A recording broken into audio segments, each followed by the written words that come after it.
दोस्तों हम लोग यहाँ स्वागत में खड़े हुए हैं, तो बारी बारी से एक दूसरे की रिकॉर्डिंग करेंगे। इसलिए हम लोग पहले अपना कर लें जल्दी जल्दी, पता नहीं कोई मिलेगा कि नहीं करने वाला, इसलिए अब मेरी बारी। अरे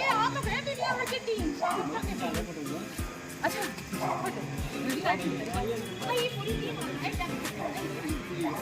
ये अंकल जी बन गए। अरे मेरे नेबर जी नहीं ये आओ तुम भी आओ यार। अरे आए देखली बच्ची बहुत बड़े हो निकाली पूरी ना। हां तो करते रहे एकदम दबा के। और उसका फोटो हो गया, फोटो भी कर दिया। नाइट दिखा होगा अच्छा कर दिया, वही जाने कट नहीं होता है नहीं, इस नाइट देंगे।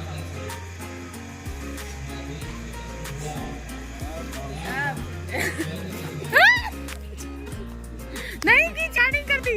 ये बहुत ही कर्मठ कार्यकर्ता हैं और उनके साथ हमारे मंडल के अध्यक्ष आदरणीय राकेश पांडे जी भी उपस्थित हैं। मैं उनका भी स्वागत अभिनंदन करता हूं। सबसे पहले इस कार्यक्रम में ध्वजारोहण का कार्यक्रम होगा और मैं अभिजात जी से और आदरणीय राकेश पांडे जी मंडल अध्यक्ष से मैं अनुरोध करूंगा कि वो गाना लगा लो। आप सभी लोग अपने खड़े हो जाइए।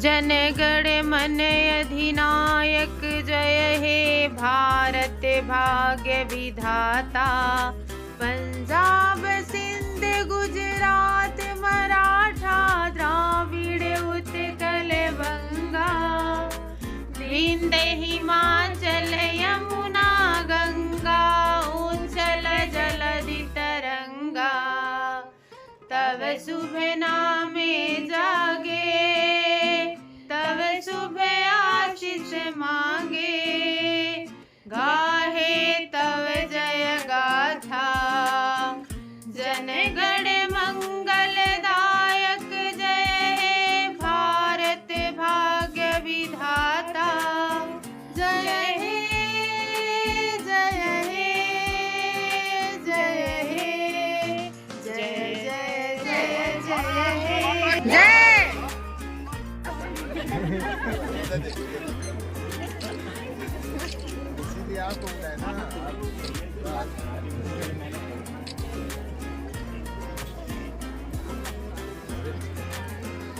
मैं स्वागत उद्बोधन के लिए सभी लोगों को सभी के अधिकार मिल रहे हैं। धीरे धीरे करके हमारा देश पूरी दुनिया में छाने लगा।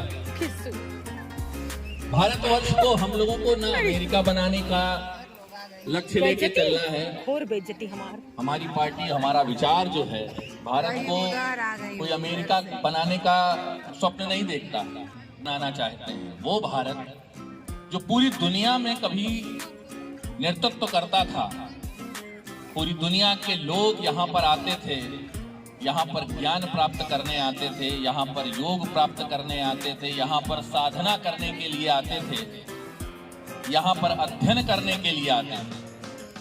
हमारा देश वो देश रहा है जब दुनिया के तमाम वो देश जब जंगलों में रहते थे, जानवरों की खाल को लपेट करके अपने आप को वस्त्र की जगह पर जानवरों की खाल लपेटा करते थे। उस समय हमारे यहाँ वेदों की ऋचाओं का पाठ हुआ करता था। दुनिया के पहले विश्वविद्यालय तक्षशिला और नालंदा विश्वविद्यालय भारत में हुआ करते थे। यहाँ के एक से एक शिल्पकार दुनिया में विख्यात थे। हमारे यहाँ पर जो जो चीजें थी वो सारी की सारी चीजें कुछ आपसी लड़ाइयों के कारण हम उन सब चीजों से पीछे छूटते चले गए।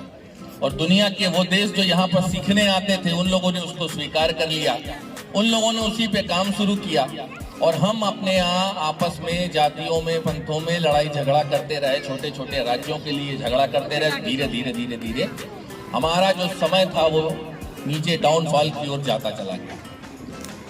लेकिन आज हमारे देश के प्रधानमंत्री ने हमको जो दिशा दी है कि नेशन फर्स्ट, पहले हमारे लिए हमारा राष्ट्र होना चाहिए, उसके बाद हम अपने धर्म के लिए, अपनी जाति के लिए, अपने परिवार के लिए जो सोचते हैं वो सोचें, लेकिन पहले हमारा हर काम इस देश के लिए होना चाहिए, हमारा हर कदम इस देश के लिए बढ़ना चाहिए। हम सभी लोग मिल करके आज इस अवसर पर यहाँ पर जो हम लोग उपस्थित हैं, यहाँ से एक संकल्प लेके चलें कि अपने जीवन का कम से कम 1 घंटा 2 घंटा हम अपने देश के लिए, अपने समाज के लिए और उसकी उन्नति के लिए क्या कर सकते हैं, उसके लिए सोचना भी है और करना भी है। और कोई काम करने के लिए कोई अवस्था का कोई क्राइटेरिया नहीं है कि हम इस एज में हो जाएंगे तो ही हम करेंगे। हमारे यहाँ एक से एक उदाहरण है, चाहे वो कम एज का उदाहरण देखिए, छत्रपति शिवाजी का उदाहरण ले लीजिए कि 13 वर्ष की आयु में भी उन्होंने किले फतेह करना शुरू कर दिए। और हमारे देश में एक से एक बुजुर्ग हुए हैं जिन्होंने इस देश का नेतृत्व किया।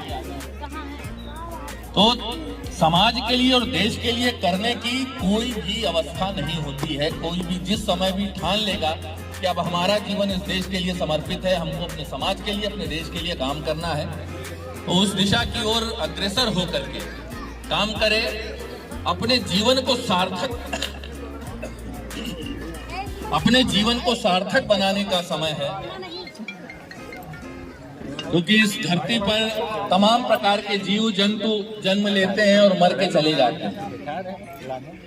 जितने भी आप देखोगे, चाहे वो एक चींटी हो चाहे एक हाथी हो, सभी लोग इस धरती पे जन्म लेते हैं और अपने जीवन को जीते और चले जाते हैं, उन्हें कोई याद नहीं करता। एक मनुष्य मात्र है जो सबके लिए काम कर सकता है, पूरी धरती के लिए काम कर सकता है, पूरे ब्रह्मांड के लिए काम कर सकता है, जीव जंतु किसी के लिए भी। तो आपकी रुचि जिस क्षेत्र में काम करने की हो उस क्षेत्र में काम करिए, लेकिन वो दूसरों के लिए समर्पित हो।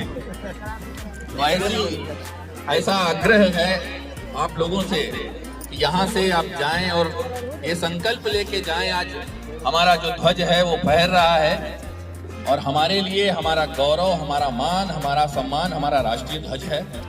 इसके लिए ही हम लोगों के, इसके मान सम्मान के लिए ही जीवन जीना है, इसी के लिए जीना है, इसी के लिए मरना है। तो ये संकल्प लेके आप सभी लोग यहाँ से जाएं, ऐसा हमारी तरफ से आपको आग्रह है। और एक बार मैं पुनः आप लोगों को अपने 75वें गणतंत्र दिवस की बधाई देता हूँ। हमारी पार्षद जी भी यहाँ पर आ गई हैं और अपनी वाणी को मैं विराम देता हूँ। और एक बार पुनः चाहता हूँ कि दोनों मुट्ठी बांध करके, एक संकल्प की मुट्ठी बांध करके और भारत माँ का जय घोष करेंगे। भारत माता की जय, भारत माता की जय, वंदे मातरम, वंदे मातरम, जय श्री राम। के आयोजक हमारे पीयूष जी हैं और मैं आज यहाँ पर दूसरी बार आया हूँ। पीयूष जी मुझे याद करते रहते हैं, मेरे जैसे पार्टी का एक छोटा कार्यकर्ता हूँ, लेकिन पीयूष जी का स्नेह और प्रेम मिलता रहता है अपने। और चाहता हूँ आप सभी लोगों का योगदान जो है, जिस प्रकार से पीयूष जी के साथ में रहता है, आप इनके एक आह्वान पर सभी लोग उपस्थित होते हैं। अपना प्रेम और स्नेह इनके प्रति आप सभी का बना रहे। और इतनी बात को कह करके मैं अपनी वाणी को विराम देता हूँ। तलिया तो मारो यार। बहुत बहुत धन्यवाद आदरणीय प्रदेश मंत्री। अब जाते आया और 2017 के बाद उत्तर प्रदेश में जो बदलाव आया, शायद हम सभी लोग कभी सोच भी नहीं सकते थे। आदरणीय अब्जाद जी के बारे में कुछ कहना नहीं है। इनकी संघर्ष 2007 से लेके हम लोगों ने देखा है कि किस प्रकार से जब युवा मोर्चा के अध्यक्ष थे तो आपने किस प्रकार से संघर्ष किया, कितनी लाठियां खाई और कितने संघर्ष करके आज वो